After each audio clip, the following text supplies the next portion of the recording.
ছোট্ট একটি গ্রামের পাশ দিয়ে বয়ে গেছে একটি নীল পানির নদী। নদীটি দেখতে শান্ত হলেও একে সবাই মরণ নদী নামে চেনে। এই গ্রামে বাস করত অসহায় এক বৃদ্ধা আর তার নাতনি নীলা। দাদি, তুমি মাঝে মাঝে নদীর পাশে এসে বসে থাকো কেন? গ্রামের সবাই বলে এই নদী নাকি মরণ নদী, তাই কেউ এই নদীর কাছে আসে না। এই নদীর সাথে আমার আত্মার সম্পর্ক। এই নদী আমার কাছ থেকে আমার আপনজনকে নিয়েছে। তোকে কখনো বলিনি, তুই ছোট ছিলিস তাই। এখন তুই বড় হয়েছিস তাই বলছি। বহু বছর আগে এই নদীতে তোর দাদা আর তোর বাবা মাছ ধরতে গিয়েছিল, আর ফিরে নাই। সেই শোকে তোর মা মারা যায়। বেশ কিছুদিন পরে বৃদ্ধা অনেক অসুস্থ হয়ে পড়ে। নীলা, আমি মনে হয় আর বাঁচব না। তোকে নিয়ে আমার অনেক চিন্তা হয়। আমি মারা গেলে তুই বড্ড একা হয়ে যাবি। এই জগতে তোর আপন বলতে কেউ থাকবে না। তোকে একাই বাকিটা জীবন পথ চলতে হবে। জানি না তোর ভাগ্যে কি আছে। দোয়া করি সৃষ্টিকর্তা সবসময় তোকে ভালো রাখবে। দাদি, তুমি এসব কি বলছো? তোমার কিছুই হবে না, তুমি সুস্থ হয়ে যাবে। বাবা মার মতো তুমিও আমাকে একা করে যেতে চাও? বুঝ হবার পর থেকে তোমার হাত ধরে হেঁটেছি, কখনো একা চলিনি। তোমাকে ছাড়া আমি কিভাবে একা থাকব?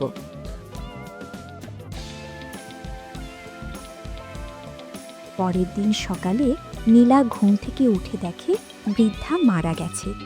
নীলা কাঁদছে। এই জগতে নীলার যে আপন বলতে কেউ থাকলো না। গ্রামবাসীরাও কাঁদছে নীলার কথা ভেবে, তাই সবাই নীলাকে সান্ত্বনা দিচ্ছে। ছোটবেলা থেকে নীলা এই গ্রামেই বড় হয়েছে। নীলা খুব শান্ত স্বভাবের ছিল। দাদির কাছে মরণ নদীর গল্প শুনে নীলা মাঝে মাঝে এই নদীর পাড়ে বসে থাকে। নিজের একাকিত্ব ও কষ্টগুলো নদীর বিশালতার সাথে ভাগাভাগি করে নেয়। প্রতিদিনের মতো আজকেও নীলা নদীর পাড়ে বসে কাঁদছিল। হঠাৎই দেখতে পেল নদীর ঢেউয়ের সাথে কি যেন ঘূর্ণির মতো ঘুরছে। নীলা অবাক হয়ে তাকিয়ে রইল। ঘূর্ণির মধ্য থেকে একটি পাখি বেরিয়ে এলো। নীলা, আমি এই নীল পানির রক্ষক। তোমার কষ্টের জন্য এই নদী দায়ী। তোমার কাছ থেকে তোমার আপনজনকে এই নদী কেড়ে নিয়েছিল। এজন্য আমি অনুশোচনায় ভুগছি। তোমার সব সত্যিটা জানা দরকার। বহু বছর আগে তোমার বাবা আর দাদা এই নদীতে মাছ ধরতে এসেছিল। সেই দিন ওই জালে উঠেছিল নীল মাছ। এটা কোনো সাধারণ মাছ ছিল না, এটা ছিল মৎস্যকন্যা। তাই মৎস্য রাজা রেগে গিয়ে তোমার দাদা ও বাবার প্রাণ নেয়। আমি অপরাধ বোধে ভুগছি। আমি তোমাকে জাদুর পালক দিচ্ছি। এটা তোমার হুকুম পালন করবে। তোমার যখন যা দরকার শুধু ওকে বলবে। এই কথা বলে পাখিটি অদৃশ্য হয়ে গেল।